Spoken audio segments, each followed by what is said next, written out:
रात के लगभग 1:30 बजे का समय था। दिल्ली की सड़कें खाली पड़ी थीं। आदित्य एक मल्टीनेशनल कंपनी में काम करता था और उस रात उसे ओवर टाइम करना पड़ा था। ऑफिस से घर लौटते समय उसने सोचा कि रोज के रूट से जाने के बजाय इस बार शॉर्टकट ले ले। गली सुनसान थी, स्ट्रीट लाइट्स टिमटिमा रही थीं और हवा अजीब सी ठंडी लग रही थी। उस गली में एक पुराना जर्जर मकान पड़ा था। मकान के बाहर एक बड़ा सा काला शीशा टिका कर रखा था जो आधा टूटा हुआ था। आदित्य ने चलते चलते अनजाने में उसमें झांक लिया। झांकते ही उसका दिल धड़क उठा। उसने अपना प्रतिबिंब देखा, लेकिन उसका चेहरा तो सीरियस था, जबकि शीशे में दिख रहा चेहरा धीरे धीरे मुस्कुरा रहा था।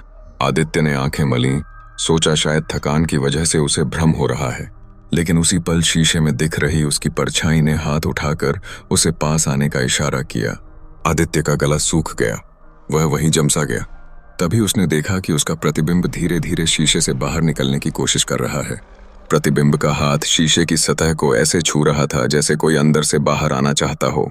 डर के मारे आदित्य अचानक पलटा कि शायद पीछे कोई होगा, लेकिन वहां तो सिर्फ सन्नाटा था।